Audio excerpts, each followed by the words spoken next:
Today I can inform the House that in an act of self-defence and after meticulous planning, Rayard Khan was killed in a precision airstrike carried out on the 21st of August by an RAF remotely piloted aircraft while he was travelling in a vehicle in the area of Raqqa in Syria. Drones. These aerial robots are replacing manned planes. They're revolutionising warfare by allowing us to see and kill from thousands of miles away.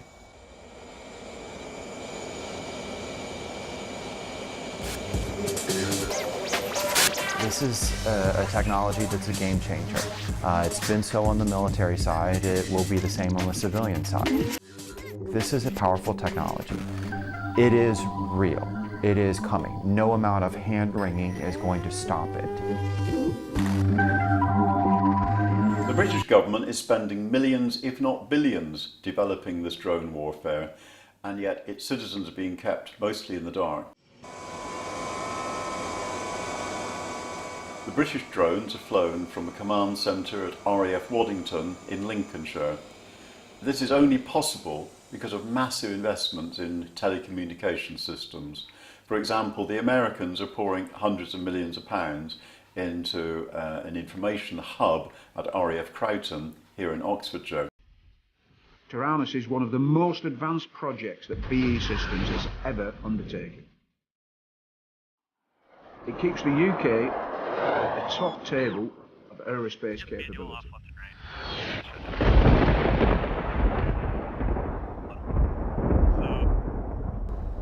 We've entered an era where we are conducting an array of operations using unmanned systems that in a previous generation we would have called war, and we would have treated it like war.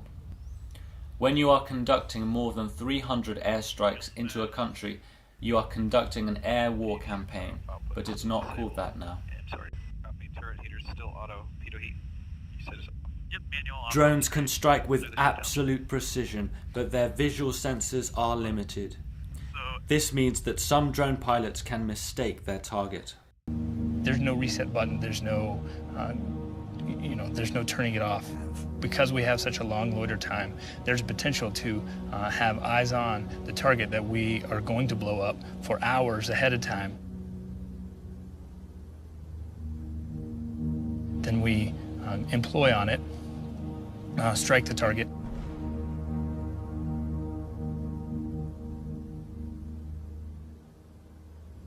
And then stick around for another few hours to watch what happens afterwards. You have to stay there and then stay plugged in and stay focused on the destruction that you just caused. America has released data from its CIA drone attacks on Pakistan, which was an undeclared war. Between 2004 and 2015, a period of 11 years, somewhere between 2,500 and 4,000 people were killed. Of those, about 1,000 were civilians and 200 were children.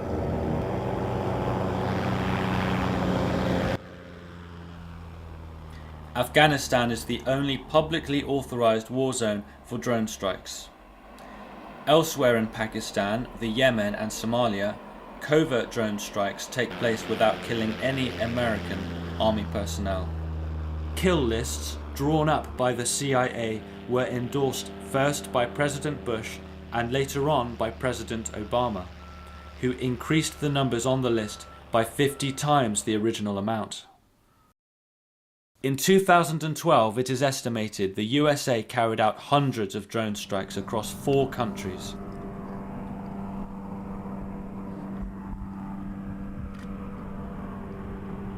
The United States government conducts targeted strikes against specific al-Qaeda terrorists, sometimes using remotely piloted aircraft, often referred to publicly as drones. We are killing with our drone strikes in Pakistan and in Yemen and Somalia. They deserve an apology from you, Mr. Brennan. I speak out on behalf of the Constitution, on behalf of the rule of law. I love the rule of law. I love my country. You are making us less safe by killing so many innocent people around the world. Shame on you. The technology has enabled the military to set aside some of the risk factors of sending a pilot into harm's way. So a lot more strikes have been conducted that have been less problematic than manned systems.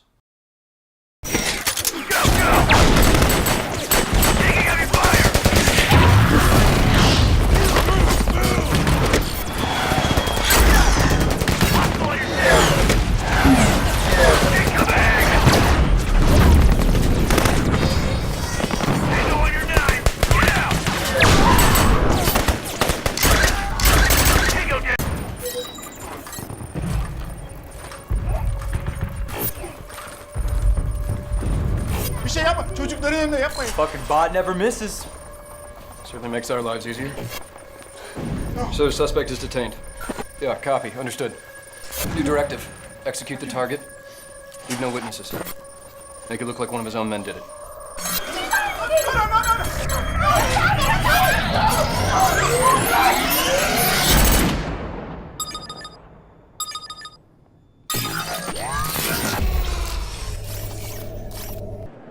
It's a cross between a drone and a munition, or rather what you would call it is a robotic kamikaze.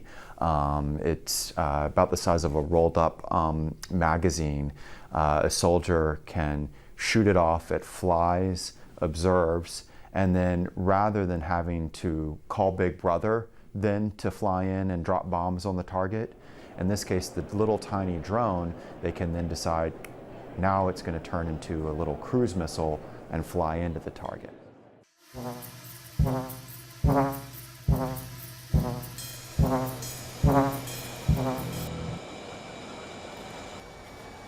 Drones are not just an American form of warfare. There are more than 55 other countries involved that are building, buying, or using military robotics. In November 2016, at the Aerospace and Aviation Exhibition, which took place in Zhuhai, China, the deadliest unmanned combat drone was revealed to the world. This drone, the CH-5, has a range of 1,500 miles and can travel further than any other armed drone. It can carry out spying and bombing missions and transport up to 16 missiles. It is equipped with high-tech radar jammers. This drone was copied from the US Reaper drone. One chilling aspect of this is that the Chinese have granted an export license for the CH-5 drone, which means it could be used in war zones all over the world. Chinese drones have already been used in Nigeria and the Middle East. Shi Wen, who designed the CH-5, has said that there are a number of countries around the world who are interested in this product. The drone, cheaper than other counterparts, gives a sinister ring to Made in China and will create billions of dollars in revenue. China claims to have a lead over the US by manufacturing a large number of 67 small-scale drones. Currently, one man can control multiple drones in the system, but in the future, one man will be able to control hundreds and thousands of drones. Military technology is continuing to find effective means to stop small drones from landing, but in the future it is predicted that tactical swarms of drones will dominate the battlefield. If this is the case, then whoever is in control of the best swarm will be the victor, and China claims to be in the lead. This may be a hard claim to assess, but a difficult one to ignore.